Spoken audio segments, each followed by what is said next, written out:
ఓం శ్రీ గణేశాయ నమః. శ్రీమాత్రే నమః. శివాయ గురవే నమః. శ్రీకృష్ణ పరబ్రహ్మణే నమః. శ్రీరామాయ నమః. శ్రీ గురుభ్యో నమః. సచ్చిదానందరూపాయ విశ్వోత్పత్యాదిహేతవే తాపత్రయ వినాశాయ శ్రీకృష్ణాయ వయం నమః. మోహనవాణి ఛానల్ ద్వారా ఈ వీడియోని వీక్షిస్తూ ఉన్నటువంటి భక్తామ తల్లులకు తండ్రులకు ముందుగా నా యొక్క సాధువాదాలు చెల్లించుకుంటున్నాను. ఈ ఛానల్ని తప్పకుండా అందరూ సబ్స్క్రైబ్ చేసుకోండి. మీతో పాటు మరొక 5 మందినైనా సరే సబ్స్క్రైబ్ చేయించండి. అంశం మీకు నచ్చితే ఒక లైక్ ఇచ్చి మీ కామెంట్ కూడా పెట్టండి. ఈ వీడియోని మరింత మందికి చేరేదానికి షేర్ చేయండి. ఇవాళ అంశం ఏంటంటే, ఒక ఆలయంలో ఒక వింత సంప్రదాయం ఉంది. ప్రసాదాన్ని ఆకుల్లో కాకుండా నేల మీద ఉంచి తినే భక్తులు ఉన్నటువంటి ఆలయం అది. అదేంటో చూద్దాం. భారతదేశంలో అడుగడుగునా గుళ్ళున్నాయి. అత్యంత పురాతనమైన క్షేత్రాలు ఉన్నాయి, స్వయంభూ క్షేత్రాలు ఉన్నాయి, ఋషి ప్రతిష్టలు ఉన్నాయి. అనేక రహస్యాలకి నిలయమైనటువంటి దేవాలయాలు ఎన్నో ఉన్నాయి. ఈ దేవాలయాలకు సంబంధించినటువంటి పౌరాణిక కథలు ఎంతో ఆసక్తికరంగా ఉంటాయి వినటానికి. అంతేకాదు ఆశ్చర్యకరంగా కూడా ఉంటాయి. అటువంటి దేవాలయాల్లో కొన్ని రహస్యాలని నేటి ఆధునిక సైన్స్ కూడా కనిపెట్టలేకపోయింది అంటే అది అతిశయోక్తి కానే కాదు. అంతేకాదు అనేక ఆలయాల్లో అనుసరించేటటువంటి సంప్రదాయాలు కూడా భిన్నంగా ఉంటాయి. ఆ ఆలయం మీద, అక్కడ ఉండేటటువంటి దైవం మీద ఉండే నమ్మకం సంప్రదాయంతో ప్రపంచవ్యాప్తంగా ప్రసిద్ధి వహించినాయి. మన దేశంలోని ఒక ఆలయంలో భగవంతుడి యొక్క ప్రసాదాన్ని గిన్నెల్లో ఆకుల్లో కాకుండా కేవలము నేల మీద పెట్టి తింటారు భక్తులు. ఆ ఆలయం ఎక్కడ ఉన్నది అంటే దాని గురించి వాళ్ళు చెప్పుకుందాం. ఆ ఆలయం కర్ణాటక రాష్ట్రంలో ఉంది. ఈ ఆలయంలో అనుసరించేటటువంటి ప్రత్యేకమైనటువంటి సంప్రదాయం మనకు ఆశ్చర్యాన్నే కాదు, ఎంతో అద్భుతంగా కూడా ఉంటుంది. ఎందుకు ఇట్లా అని మన మనస్సులో అనేక ప్రశ్నలు కూడా లేవనెత్తుతాయి. ఎందుకు ఇలా నేల మీద పెట్టుకొని ప్రసాదం తింటారు? ఎందుకంటే ఈ ఆలయంలో భక్తులకి ప్రసాదాన్ని పంచిపెట్టే విధానం చాలా చాలా చాలా ప్రత్యేకంగా ఉంటుంది. ఈ పురాతనమైన ఆలయం దక్షిణ భారతదేశంలో కర్ణాటక రాష్ట్రంలో పశ్చిమ సముద్ర తీరంలో ఉడిపిలో ఉన్నది. ఆ ఉడిపి కృష్ణ పరమాత్మ. ఈ ప్రదేశాన్ని దేవాలయాల భూమి లేదా పరశురామ క్షేత్రం అని కూడా పిలుస్తారు. శ్రీకృష్ణ పరమాత్మకి అంకితం చేయబడినటువంటి ఈ ఆలయాన్ని ఉడిపి కృష్ణాలయం అని పిలుస్తారు. ఈ ఆలయ చరిత్ర సుమారు 1000 సంవత్సరాల నాటిదని నమ్ముతారు. స్థల పురాణం చెబుతోంది. ఈ అద్భుతమైనటువంటి ఆలయాన్ని 13వ శతాబ్దంలో వైష్ణవ సాధువు అయినటువంటి శ్రీ మధ్వాచార్యులు గారు స్థాపించారు అని ఇక్కడ స్థల పురాణం చెబుతోంది. మధ్వాచార్యులు 13వ శతాబ్దంలో ఉడిపి కృష్ణుడి యొక్క ఆలయానికి సంబంధించినటువంటి ఒక నమ్మకం భక్తుల్లో ప్రబలంగా ఉంది. ఈ ఆలయంలో భక్తులు స్వయంగా ప్రసాదాన్ని నేల మీద వడ్డించమని అడుగుతారు. ఏ భక్తులకైతే తాము కోరినటువంటి కోరికలు నెరవేరుతాయో అటువంటి భక్తులు దేవాలయానికి వచ్చి ప్రసాదాన్ని నేల మీద వడ్డించమని అడుగుతారు. ఆ వడ్డించినటువంటి ప్రసాదాన్ని అత్యంత భక్తితోటి స్వీకరిస్తారు. శ్రీకృష్ణ పరమాత్మ యొక్క ఈ ప్రసాదాన్ని నైవేద్యం అంటాం కదా, భగవంతుడికి అర్పించింది, అది మనకు పెడతారు. దీంతోపాటు ప్రసాదాన్ని అరటి ఆకులు పాత్రల్లో మాత్రమే మిగిలినటువంటి భక్తులకు వడ్డిస్తారు. ఈ కోరికలు తీరినటువంటి భక్తులు మాత్రం అడిగి నేల మీద వడ్డించుకొని తింటారు. అంటే ఈ ఆలయం యొక్క నేల నల్లటి కడపరాయితో తయారు చేయబడింది. నల్లటి కడపరాయి పూర్వం ఇళ్లలో పరుచుకునేవాళ్ళు. బేతంచెర్ల అని రాళ్ళు ఉండేవి, నాపరాళ్ళు అంటాం.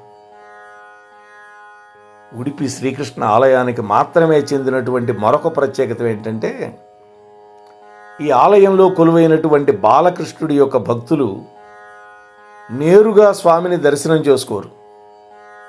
ఈ ఆలయంలో 9 రంధ్రాలు ఉన్నటువంటి ఒక కిటికీ ఉంటుంది, నవరంధ్రాలు.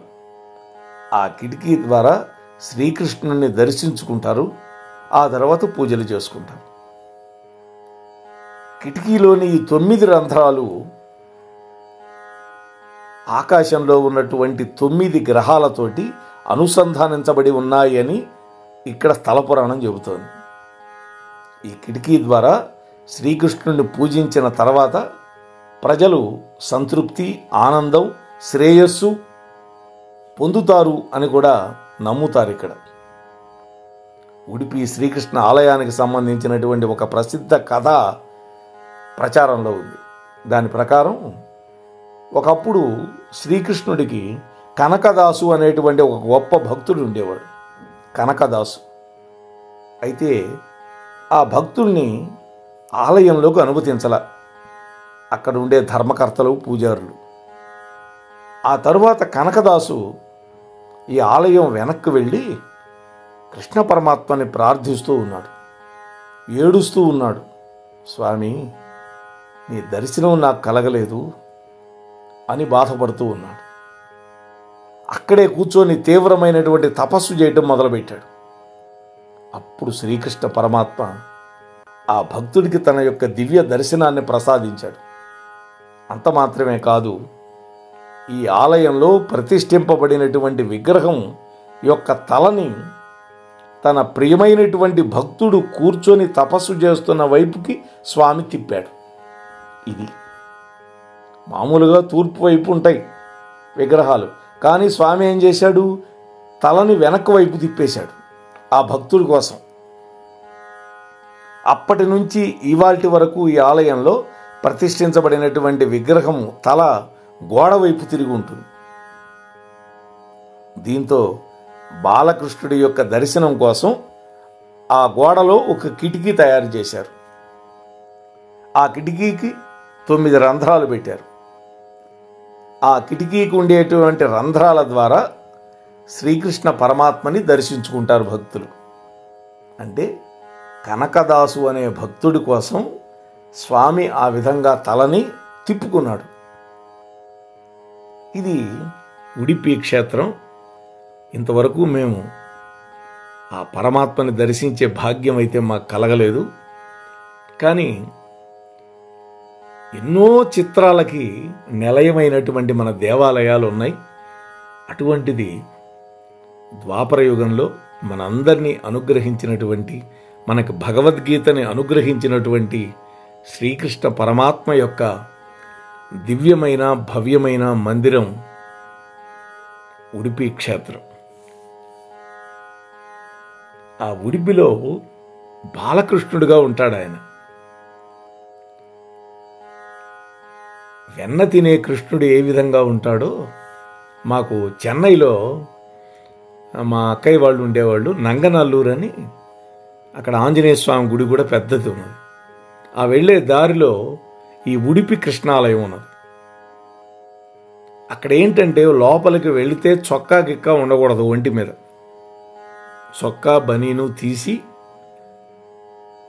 అవి భుజాన్ని వేసుకోనో లేకపోతే నడువుకు కట్టుకోనో ఆలయంలో ప్రదక్షిణ చేసి అప్పుడు ఆ బాలకృష్ణ స్వామిని దర్శనం చేసుకోవాలి. అక్కడ ఇచ్చే ప్రసాదం ఉంటుందండి, ఎంత అద్భుతంగా ఎంత రుచిగా ఉంటుందో చెప్పలేను. ఒక్కొక్క రోజు ఒక్కొక్క ప్రసాదం పెడతారు. ఒక్కొక్క రోజు చిక్కటి ఆవు పాలు ఇస్తారు అందరికీ.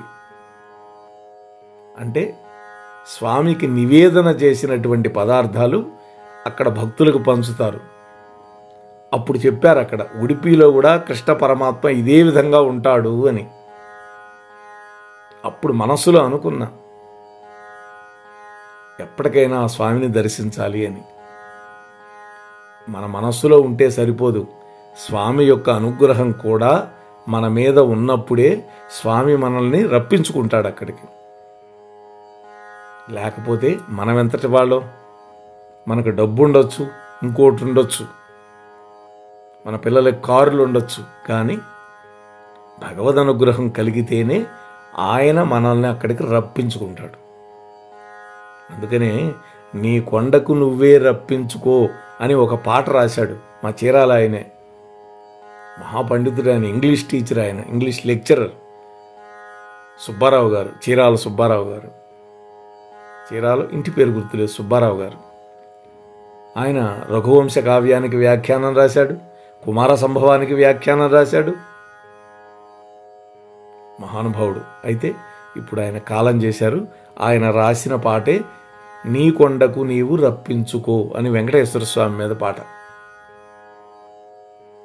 కాబట్టి పరమాత్మ ఆయన రప్పించుకుంటే మనం వెళ్ళగలుగుతాం. కాబట్టి ఈ ఉడిపి క్షేత్రం అంత గొప్పది. ఆ ఉడిపి పేరుతోటే ఇప్పటికీ ఎన్నో హోటళ్ళు ఉన్నాయి. కర్ణాటకలో, మన రాష్ట్రాల్లో కూడా ఉన్నాయి ఉడిపి హోటల్ అని. ఆ క్షేత్రానికి త్వరలోనే ఆ పరమాత్మ మమ్మల్ని అందరినీ రప్పించి కుటుంబ సభ్యులందరినీ అనుగ్రహించుగాక అని భావన చేస్తూ మనస్సులో ముగిస్తున్నాను. స్వస్తి సర్వేషాం.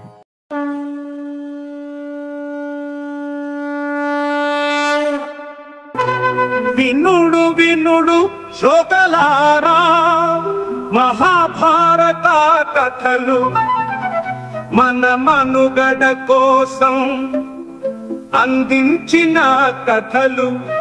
శూరులు ధీరులు వీరుల చరితలు, మన కృష్ణయ్య బోధించిన బోధలు. ఎంత విన్నా తరగని చెరగని మరువలేని మన భారతం మహాభారతం.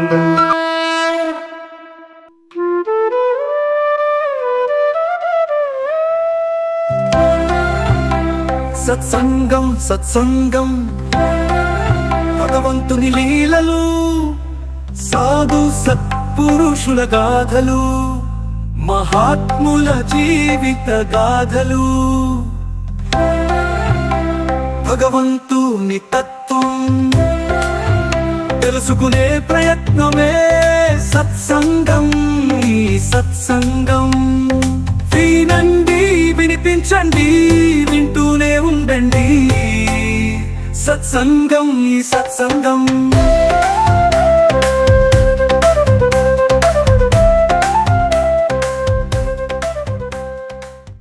మోహన్వాణి తెలుగు పోడ్కాస్ట్ వింటున్న శ్రోతలందరికీ హృదయపూర్వక ధన్యవాదాలు. వినండి, వినిపించండి, వింటూనే ఉండండి. మోహన్వాణి తెలుగు పోడ్కాస్ట్ మీరు వింటున్నారు. మోహన్వాణి. మా కార్యక్రమాలు మీకు నచ్చితే ఇప్పటివరకు మా ఛానల్కి సబ్స్క్రైబ్ చేసుకోకపోతే వెంటనే ఈ క్షణమే సబ్స్క్రైబ్ చేసుకుని ఆ పక్క నుండే బెల్ బటన్ని మ్రోగించి అందరికీ షేర్ చేసి మీ విలువైన కామెంట్ను కూడా చేసి మమ్మల్ని ప్రోత్సహిస్తారని కోరుతున్నాను.